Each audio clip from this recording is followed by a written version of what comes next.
Hey, everybody, and welcome to the CCDA podcast. My name's Scott Overpeck. I'm the Director of Membership and Conference at CCDA, and I am your host for this episode.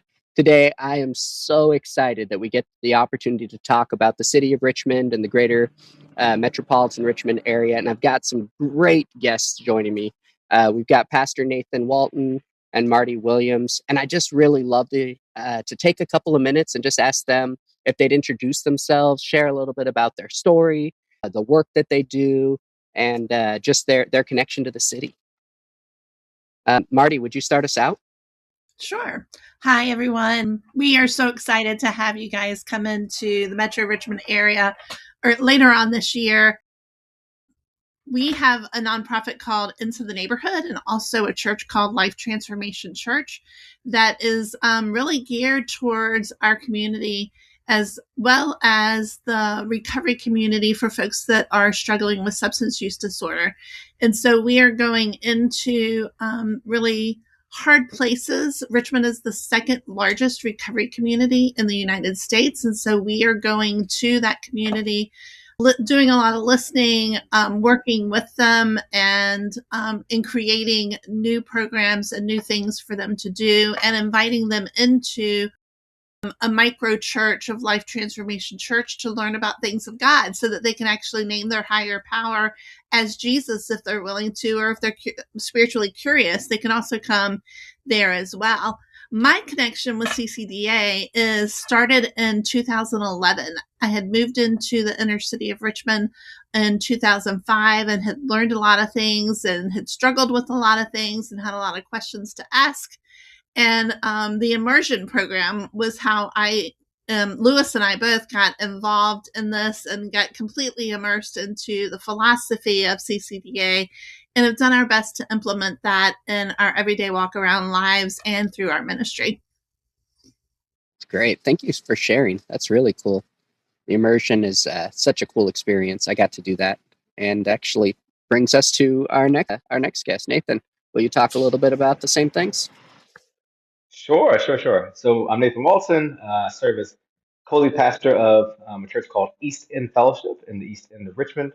And yeah, as you mentioned, immersion, that was one of my first really tactile and concrete experiences with CCDA. I was a part of the immersion training summer of 2018, right as I was beginning to lead a CCDA member nonprofit in Charlottesville that was doing a lot of community development work and youth development work. But then eventually I took this role as co-lead pastor at East End Fellowship Richmond. And to tell you a little bit about our community. So our church has been around. Actually, we're celebrating our 20th year anniversary this year, which is really exciting. But it was launched nearly 20 years ago. In many ways, at the recommendation of John Perkins. He actually was visiting Richmond, and there are a number of folks who had either lived here or had moved here who had been influenced by just a lot of John Perkins's philosophy of ministry, and many of whom had visited Voice of Calvary in Mississippi. And he was here, and he noticed that there are a lot of folks who are doing really good and even faith-informed community development work, but did not have a centralizing kind of worshiping community where they're experiencing that expression of faith together as a worshiping body. So he made the suggestion, and the rest is history. And people kind of took it and ran with it. And so for 20 years we've been a neighborhood-based ministry here in the East End, trying to think deeply about what does it mean to create space for people to encounter Jesus, to experience spiritual family, to have kind of a grasp of what incarnational ministry can look like and what it means to really embed yourself in your neighborhood, but also to ask deep questions about how you love your neighbors, and especially those who are most proximate to you physically. And so we're trying to live that out. But one of the things that I appreciate both about CCDA and about our church is that there's an emphasis on recognizing that the church doesn't exist in isolation, but it's actually God isn't building a church so much as God's building a kingdom, and the church is a huge part of that. But I think that kind of approach to ultimately discipleship kind of positions us and other ministries to think about like how are we connected to other things that are promoting kingdom building work in our communities that aren't necessarily explicitly churches, but actually a part of what God is doing. So That's a lot of what we've been kind of grappling with, wrestling with, and experiencing here at Eastern Fellowship and in the East End of Richmond, more specifically. But just excited to, yeah, have the conference come and have people. I think part of what's interesting is a lot of times there are folks in cities, not even just in terms of Richmond or the Richmond metro area, but in lots of cities that are already doing this type of work, but may not necessarily have the connection to CCDA or the familiarity with the philosophy or even the resources to know that one, they're not alone, but two, that there's ways that can be even deeper levels of interdependence with other people doing similar work. So excited to see that continue to increase here. Yeah, love that. And Nathan, one of the things that you said just really stuck out to me. I thought about it, and it's something I think about a lot myself. Is like sometimes when we talk about the holistic nature of the work, we talk about us doing more things or approaching more areas, but we could also connect more people who maybe traditionally haven't thought of themselves as, Christian community developers, but they're doing meaningful, important things, and they can serve in that space, right? When you build those connections, when you build kind of that rich tapestry of organizations in a community working together, whether that's the local businesses, the local educators, the local churches, but when they're all working together, then naturally holistic ministry is being done kind of organically through just those connections of seeing the gaps between spaces, seeing the strengths and assets of the community kind of in that whole capacity. So I love that you tied in that the importance of collaboration. I think that's so important. Thank you. Yeah. I mean, one thing that's beautiful about that Yeah. is that it gives a lot of freedom, I'll say, because then the burden isn't all on us as a church to figure it all out. But being holistic presupposes partnership in some way. Yeah, that's good. That's good, man. Oh, we could spend all day on that, but I do want to talk a little bit about the city and the metropolitan area and even the state. But what really makes the area unique, and why should people come to the community? And let's start kind of thinking through from the CCD lens, the ministry lens. But then I want to get into some fun stuff too. So keep those in the back of your mind as you're thinking. But why should people come to Richmond? I will say I want to defer to Marty because Marty's actually been here her whole life. I've only been here for 4.5 years. Well, actually living here 3.5 years, but working there 4.5. But yeah, Marty, you want to kick us off? Yeah, I'll kick us off. There's a lot of great things about the metropolitan area. Richmond is one of the two states, I think, that where the counties and the cities are separate municipalities. And so one of the things that has been challenging is the fact that folks see boundaries of the cities versus the counties, where God sees all of it. And so what's been challenging is that those boundaries exist from an earthly perspective, but not from God's perspective. And so one of the things that's so exciting is that in spite of those boundaries, there's a lot of great work happening between suburban and urban together, and walking alongside, and a lot of great nonprofits that are doing amazing work at the street level from a education perspective with kids, with immigration, and doing life skills as well as work skills with folks that are in immigration. And a lot of great churches that are joining in those efforts. And it's just not the nonprofit, but it's a collaboration, like we talked about before, with the church and the nonprofits together, going into challenging situations and bringing about the kingdom of God here on earth, that we don't have to wait till heaven to do that. One of the things about Richmond that you'll see, I'm hoping that you'll be able to see this as well, is the work that's happening among many of our pastors, working through racial reconciliation together, bringing Black, Hispanic, white pastors together and really kind of struggling through some of the things that we're seeing and talking about it, instead of sticking our head in a hole and ignoring it and pretending like it doesn't exist. Do we have work to do? You betcha. But that's where some of the great things that are happening already in an area where Richmond was the capital of the Confederacy. And so from a historical perspective, we have a lot of things to lament and a lot of things to repent for, and to move towards a more holistic approach to that. Just as one example, good. That's great. Good. That's great. Yeah, and I definitely echo all of that. I mean, I think one of the things I mentioned this earlier. One of the things that struck me when I first, became more familiar with Richmond, even though I'm from Virginia, was the fact that there's so many different initiatives, organizations, and groups of people who are doing really, really good work, and specifically community development work.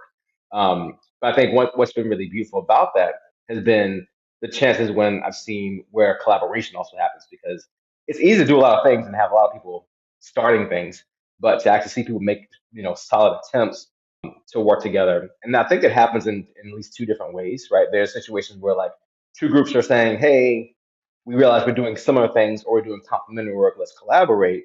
But there are also a number of different situations in our city or examples in our city of organizations that kind of function as hubs in some ways, in terms of like they are the conveners for people to kind of to collaborate. Because a lot of times the individual organizations may not have all the capacity to like create all those settings and situations, but there's a number of different groups, both in terms of like groups that are helping to kind of push for more just general church unity, also groups that are pushing for churches to collaborate with community organizing. There's just a number of different entities like that that I think really helps to make kind of that aspect of what's happening in Richmond a really thriving space.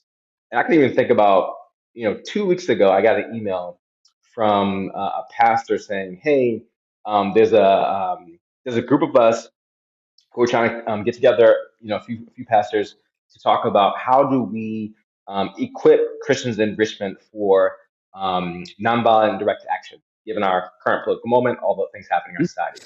And then a week later, because they're trying to schedule it, right? So we send in our schedules. A week later, they say, "Hey, in the interim of us sending that first email, we actually learned of two other pastor groups who were asked similar questions, and we're actually all going to convene together for this meeting." And to me, that was encouraging because it means, a group of us had an idea, but they realized other people were asking the same questions and they did not try to duplicate, right? And so I think those types of examples give me a lot of hope about what can actually happen in Richmond because of the way people are willing to work together. There's still opportunity for it, but that's been, to me, an encouraging sign. Yeah, that's good, man. Yeah, a lot of amazing things to learn in Richmond for the national audience as they come into the conference. That's amazing.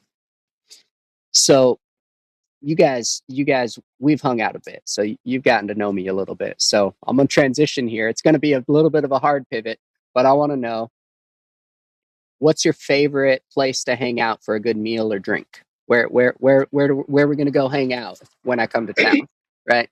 Gosh, this is hard. Richmond's a foodie town. What do you think, Nathan? You could give me a couple spots. That's all right. Oh, I just went to this amazing taco spot. Yeah, I guess I don't know if people aren't paying us for ads for this, but yes, TBT El Gallo. That's where we went. It was amazing. Okay. Best taco we've had in a very long time. All right. That's at least one. So one other one that's actually a block, I guess, yeah, basically a block from where our church meets. It's called Soul and Vinegar, Black-owned restaurants with some great food. So I would also shout them out. So if you do the Go and See at East End Fellowship, you can just go across. Actually, I'll probably get them to cater. There we go. So you get to have that. There we go. Look at that. I'm already making plans. I love it. Marti, you got some recommendations for us? There are countless. Right off the top of my head, right not too far at all from the convention center is Mama J's. Mama J, have you been, Nathan? You got the space. Have I been? So their catfish will change your life. It might be a redemptive. It'll change your life, for real. Okay. See, that's why we asked the question. Yeah, catfish, the fried pork chop, the fried chicken, the collards, all of it. All of it is mac and cheese. All right, we might need to pause this podcast so I can go get something to eat. Y'all making me hungry. Now you know where you want to go when you come next, right? Yeah, for sure. All right. So pivoting back now to serious stuff, right? We had to take a break. You guys know. Pretty serious. Food is pretty serious. Yeah, no, it is. Yeah, transformative. I think you said, right? It's redemptive. Yes. That was the word you used. So, all of it. Yeah. But what are you guys most excited for this year's conference? Obviously, as insiders on the local advisory team, you're in the conversations as we're dreaming and thinking. So what are you guys most excited? And it doesn't have to be about content because obviously it's early, but what are you most excited about right now? I mean, yeah, there are a lot of things I'm excited about. I mean, it's the first time it's coming to Richmond, so that's one big thing. But I think that there's a lot about. I mean, Richmond's a very historical city for a lot of different reasons, and so I'm sure that that theme will come up, probably a million times throughout the conference. The reason why I mention that is I think there's a way to think about history that is retrospective, and there's a way to think about history as ongoing, right? And so what I'm most excited about is actually attendees being able to see themselves in that story, not necessarily of Richmond specifically, but to understand like there's so much that has happened before this moment, and we're not just casual observers, but like God actually has an invitation for us specifically to enter that story, to be agents of redemption in that story. And so I mentioned this on one of the advisory team calls, but something that really moved me was the last conference where there was a moment where they called up folks who had been a part of CCD work for a long time, and then some newcomers to that work, and had a prayer, in many ways, a prayer of impartation and blessing for kind of the next generation. And to me, in my head, I feel like that's a microcosm of what I feel like a conference can be as a whole, where Mhm. yes, we're celebrating what God has done. Obviously, we're talking about what has happened historically, but we're also saying there's an active invitation for all people to come into this fold to say, how can we be a part of what God is trying to bring about in our local communities? So I'm excited about people feeling empowered and feeling like they have a place in the story of the future and feeling equipped to engage in that more effectively. Yeah. I want to follow up on that a little. What role do you think that the conference being in Richmond during the 250-year anniversary of the United States played? How do you see that those ideas interplaying as you talked about history and you talked about and Marti earlier you mentioned that at one time was the capital of the Confederacy. Maybe I'm hitting sore spots here. I don't know, but it feels like there's something deep there. Maybe I don't know. What do you think, Marty? I can jump in, but You want some time to think about your answer. Is that what you're saying? I threw a curveball. I know. I didn't prep y'all for that one. it was great. That's a really great question, and it's not one that I've given a lot of thought to, but I do think the timing is really something, isn't it? And so what does God want to do during this time to redeem the past and create a new future at the same time? It's good. Yep. I think that's right. Yeah, yeah. It raises a lot of questions. Good questions about possibility, honestly. Like, but I also think it forces us, and I think it's going to be a huge part of the conference too. It forces us to actually take full account, or as much as we can, of the actual history, and recognize that like that's the only way we can make sense of kind of what our role is now. And yeah, I also raise the question of like, okay, so what about the next 250 years? And what does it mean for us to not be bystanders, but to be active vessels and agents of what God wants to do here? Mm. And I feel like, being able to contextualize it that way in terms of kind of the historical moment we're in as a city, hopefully people can think about how do I apply that same kind of framework and sensibility in my own city or in my own community. So, but that's going to look differently for every attendee, Yeah. You the know, application at least. it's interesting, Scott, with that question that there over the years there have been a number of prophetic words spoken over our city. Mhm. That one of which is that when you look at the history and some of the things that were done, that we were the entryway into the nation, Mhm. bringing some definite sin markers and generational sin that entered into the United States. And so there's also been prophetic words that because we were the entryway and the pathway for that, that we are also the pathway for revival and reconciliation and restoration as well.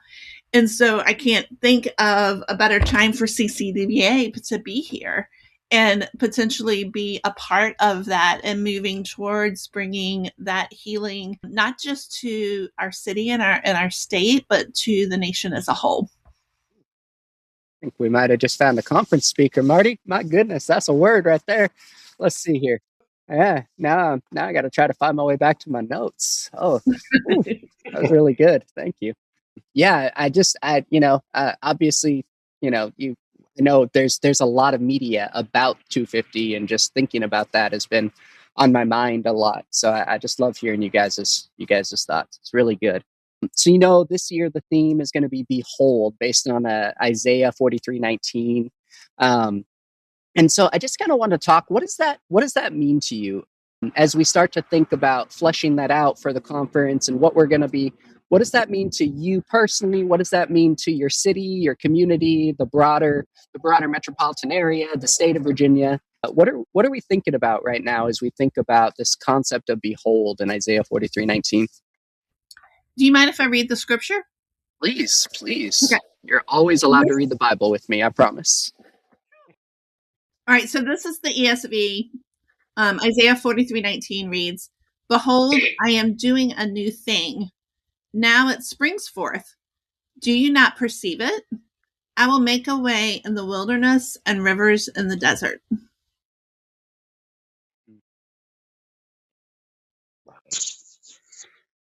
Word of the Lord for the people of God. Yep. Sorry, I'm So Presbyterian. Great. the thing that really comes to mind for me is that the part that talks about I will make a way in the wilderness and rivers in the desert. And the whole idea that, to me, that is, it's symbolizing some of the stuff of the past and just what we were talking about, right? That it's the brokenness that exists in our past and exists in our future, but also where we're going, right? And that there's hope there, and that there's healing there. And I'm excited, and it puts all of the weight on God, right? Because it says, "I will make a way." That doesn't mean that we have to strive to do that. That doesn't mean we have to work our fingers to the bone to do that. We're doing that in cooperation with God, but He's doing the heavy lifting. And so we can sit back and behold, whoa, like this is what God is doing, and we get to be a part of it. I love that. I love that.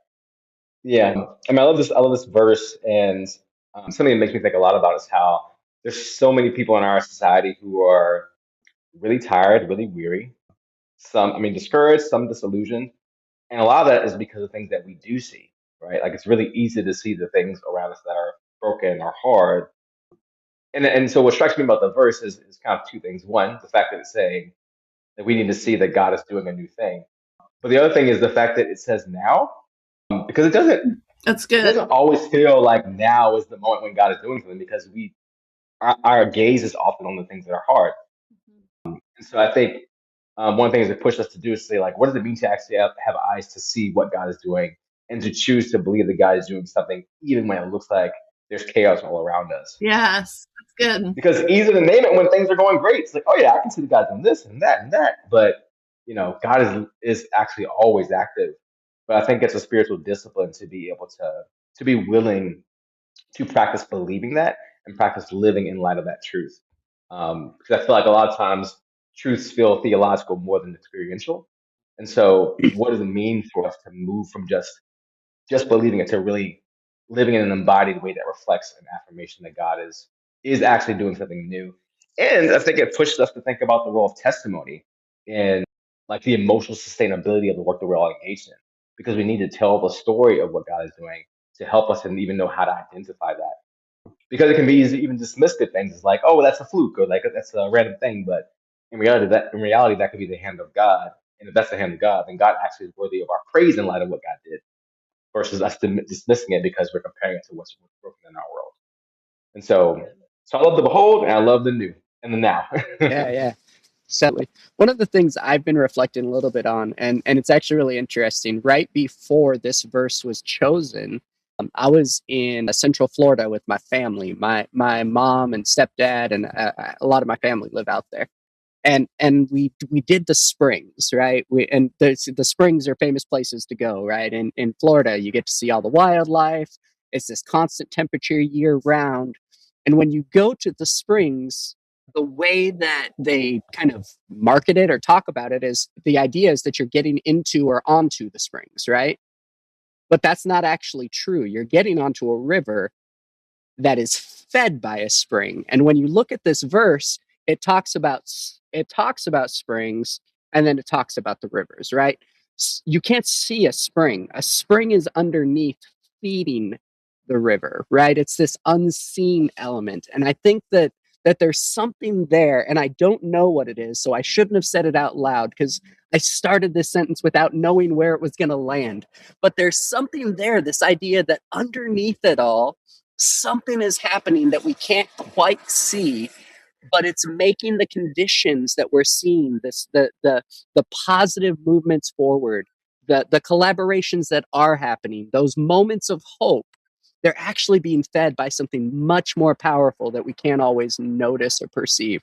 Do you not perceive as it springs forth? You don't oftentimes, right? But there's something there that I think that we need to lean into as people of God, that there's this undercurrent that's coming, that's really, really powerful, and yet it's just below the surface and we can't see it, and everything around us is being impacted by it, and yet all we see is the alligator floating down the river next to us in the kayak.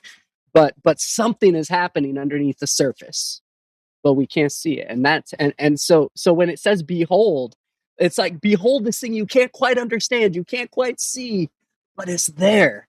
And I think that's really, really special, especially in hard times, to think about what's happening, because there's these little glimmers of hope, but they're being fed by something much bigger, maybe.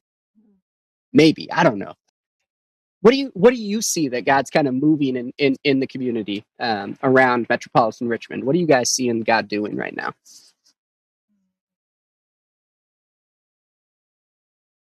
So I was at a, I can't remember if Marty was there, but I was at a meeting about a week ago, maybe a week and a half ago, related to like immigration in the church. And so there are faith leaders there, some Latino and Latina leaders of nonprofits who would come. And I think in that conversation, one of the things I started to just reflect on was the fact that like there's so much resilience in our community, which to me stems from a certain level of spiritual groundedness for a lot of folks that kind of equips them to be able to like see a hard situation and say, I'm not going to be defeatist in this moment. Like I'm going to get to work. I'm going to try to figure out how to both collaborate and mobilize. And so I feel like there is an underlying spiritual fortitude that it's hard to see unless it's pushed to reveal itself in a moment of crisis or hardship. But I think I'm seeing that, and I think whatever that is, it's been there. But there are moments that are eliciting it, as opportunities to really engage in the kingdom. And so I think that's one thing I'm seeing and sensing with folks in our city, which is really encouraging. Yeah, that's good. It's been there. That's good. Yeah, was that the For Richmond event or a different one? Yeah. Yeah, because they're doing another one coming up the end of the month, I think. So that's right. I think they're expanding and growing that, right? And that's one of the things that I see happening, that I see God doing, and I'm excited about, as because I got started in this journey with CCD in my 40s, and so now in my 60s, I'm not as young as I used to be, and so the energy that I see around passing on the torch, if you will, since it is the Olympic season, passing the torch on to a newer generation that isn't going to do things the way that the older generation has done. And so where it is, I think, creating some tension, it's a good tension. It's where those of us, and not that 62 is old by any stretch of the means, but those of us who are getting older and are older, being able to pass that torch and trust the new generation coming up to do things that in ways that honor God, but also that are fresh and exciting and new, and being okay with it. And so that's one of the things that I'm excited about seeing, but yet knowing that there's, and acknowledging that there's some tension there as well. And I think I see that especially within EEF, as Don Coleman, who was the founding pastor, continues to walk alongside East End Fellowship, but trusting Nathan to come in and do things in a new way and supporting and praying. How do you like that? Supporting and praying for and being the spiritual father of the church and letting Pastor Nathan continue to explore new things at, like not having a Sunday service, but actually having a Sabbath. Yeah. Am I on target there, Nathan, or no? Yeah, I definitely think that in many ways, like Pastor Don is an example, and in some ways a microcosm of like what it can look like to say, "Hey, I've been engaged in this work for a long time. I'm gonna always engage in this work because it's not my job but my calling." But there's also a season to how that work looks, and so what that's kind of positioned him to do is to say, "Hey, there's certain things that he, as the founding pastor, can take a step back from to create space for others to step up into one, experience leadership development, which is one of our core 8 principles of CCD, but then also to give people the chance to really, allow God to use their gifts to bless the broader body in the kingdom, and to not see collaboration or empowerment as competition."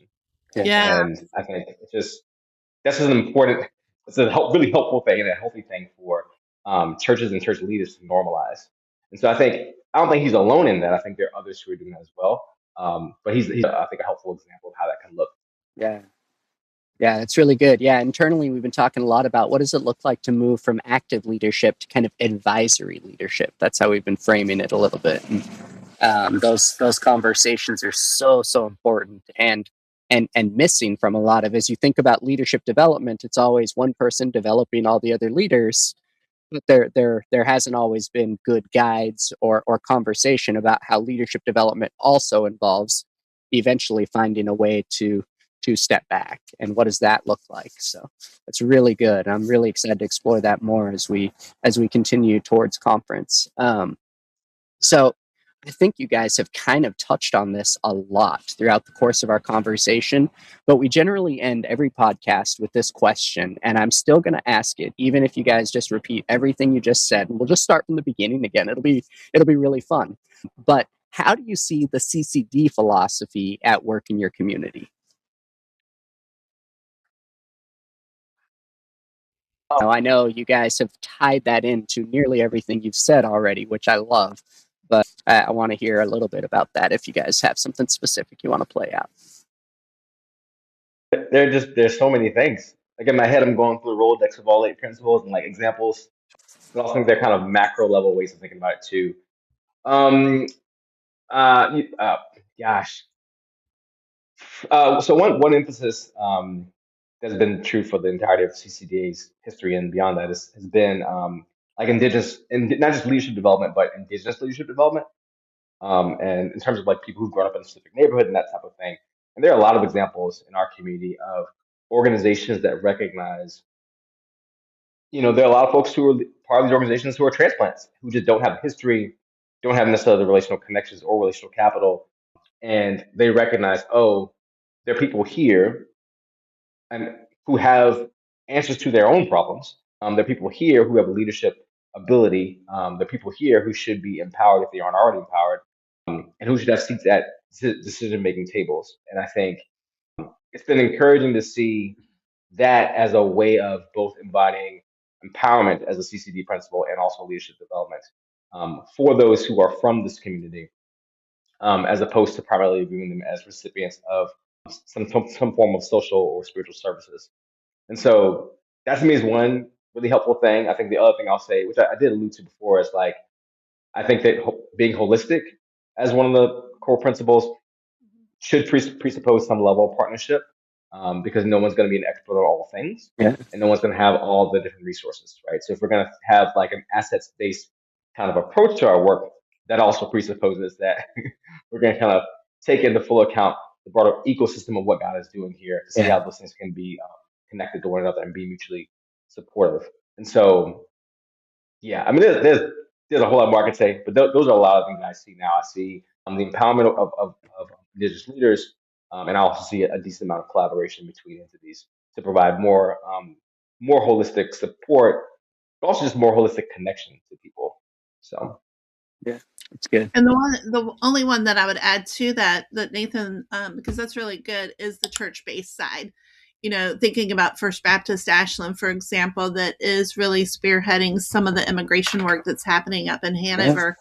And that was something new for me to learn recently. And so I was really encouraged to hear the work that they're doing and that some of our other churches are joining in to do with them. So, yeah. Yeah, and they're part of our Flourishing Congregations initiative, which has been really exciting to see kind of some of this really intensive church training start to develop at CCDA. So it's really exciting, and I'm looking forward to connecting more with them over the next year as we all work towards this conference.